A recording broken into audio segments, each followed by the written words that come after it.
Hey everyone, it's me. I have a presentation for you. This is how I'm going to do my videos from now on, potentially, if this works well. So let's do it. We got a PowerPoint prez. Well, what are we talking about? We're going to talk about the interview style videos that you find of people going to rallies and protests and those kind of big events. And so they just have a mic and they just talk and ask questions, and it can be dumb questions, smart questions, trying to prod people, just the whole spectrum. Kind of wanted to talk about it because there's stuff that irks me about it. Number one, I feel like a lot of the interviews are in the style of like the gotcha questions. I feel like when you have these protests and you have all of these loud people trying to express themselves, you're going to have a lot of people that are going to try and undermine them and say, oh, well, this is, if you think this, then X, Y, and Z, oh my gosh, I got you, boom, roasted. That's bad because it makes people feel dumb. And that's not cool. I think people who try and do that sort of thing are actively, instead of just having an honest one-on-one interview and just ask questions, get a conversation going, everything like that. Sure, you might say that's the ultimate goal, but like, really, are you just trying to exploit people's stupidity or maybe those less informed? Because, they'll always throw in, like, these kind of videos you'll always... Also, real quick, disclaimer, I like these videos. I'm not saying I totally hate them.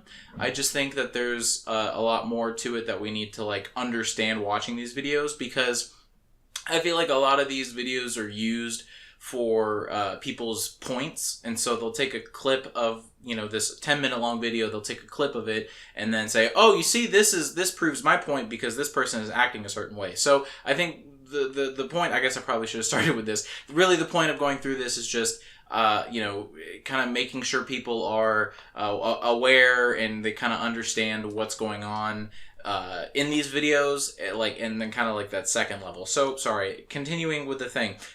The questions, some of the gotcha questions are asking people, like, what's your plan? So if it's a policy, if it's a religion, if it's a thing, if it's technology, if it's business, anything, right? You have these protests or whatever, debates and stuff. You're like, okay, I don't like what's going on right now in X, Y, or Z. It needs to change. And then the person's like, oh, well, what's your plan? And some of these things are complex issues. Like, I can't tell you how we're going to change, make, legislative movements that will better us as Americans. I don't have that. That would take so long. Now, sure, it'd be good to have that, but when you're going to a rally and Joe Schmo clicks on the, yes, I'm going to attend this rally, he's probably not going to have that kind of plan. And so if you're targeting Joe Schmo, then, like, come on, like, why ask these questions?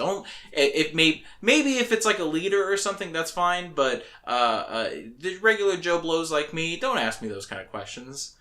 Leading questions are also lame. When you're at a rally and you're at this event and there are people screaming and with bullhorns and sounds and chants and whatever, and the excitement and the energy, you get in kind of a zone. I'll talk about that in a little bit, but these leading questions can be affect really anyone. So picture, if you haven't already looked at it by now, my insides after being proved wrong, because that's true.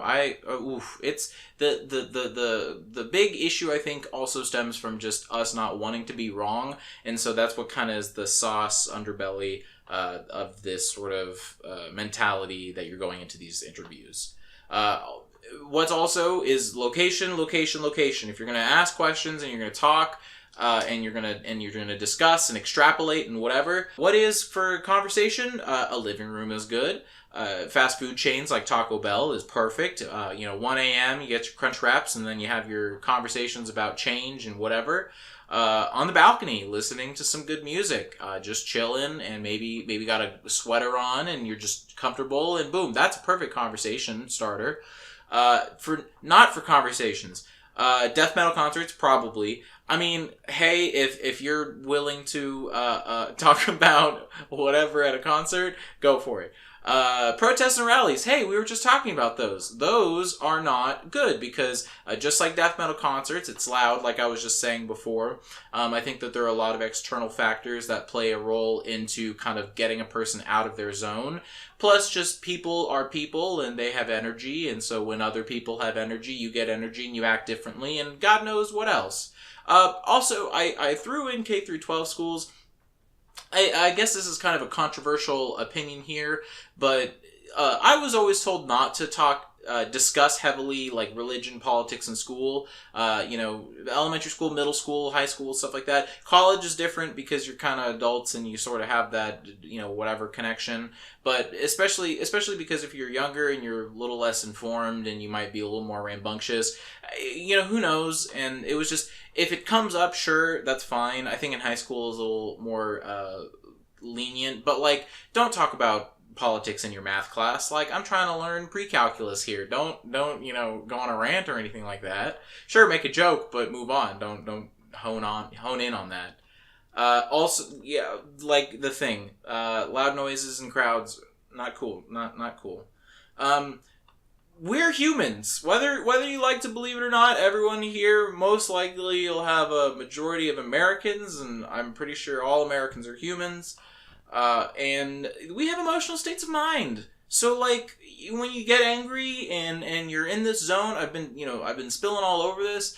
You act differently and you respond to things differently if you're in a different emotional state of mind. It's not a total excuse, but it's just something you have to be aware of, that these people are riled up or whatever, and boom, you have good content, I guess. But you wouldn't want to answer questions in the middle of relations. Like that's horrible. I hate that. I came up with this quote. I think it's pretty inspirational. You cannot find peace in the lion's den. That's some stuff to chew on. Quote me on that for 10 years from now. Someone use it in their essay. That would be great. Do that. So what's good? It's important to always have your facts. Obviously, I think one thing that you'll see a lot of people do is you'll have follow-up like questions of where did you hear that or where did you get that information or whatever, which is good. You need to make sure that you have your facts, and it's important. But the thing is, me personally as well, I watch people who, like, I'll reference people. I'll say, go watch Philip DeFranco or go watch the Skeptic Rats or Skeptic Rats. Sorry, not Skeptic Rats. Skeptic Rats, and do that, and I'll say on this show he said this and this, or reference this article or whatever. But like a lot of people are saying, I need exact quotes. I need blah blah blah. Be a little lenient on that. Just don't be a dick about it. Say, hey, where'd you hear about that? That's great. That's always, make sure that the conversation is like grounded and it doesn't come into like this hysterical event, I guess. What's bad also is creating mini teams. What do I mean by this? So let's say you're in a group of 3 and you're all talking in your little circle and you're tip, oh yes, I feel this way. And then you walk to one side and then you start, rattling off your ideas, and then you convince someone and then they go on that side. So like both physically creating kind of teams and sides in isolating those people, both physically and mentally, is stupid. Like, we're all here to just we're all emotional and we're all sensitive to our needs, and our humans are sociable creatures. So like, don't try and corner us, or don't try and I'm like acting like I'm the victim here. I mean, just don't do anything that would essentially cause someone to, I guess, feel like they've been switched sides or something. I don't know. Just, you get the message. That's it. So, to final wrap up, I don't know. Take it with a grain of salt. What was the point of this? Who knows?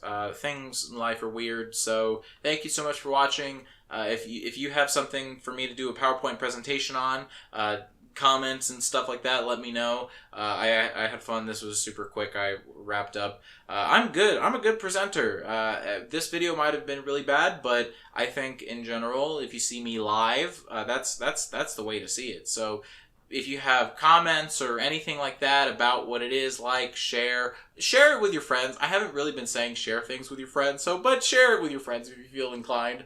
That would help me out super greatly. So, enjoy the rest of your day, whatever, and peace out.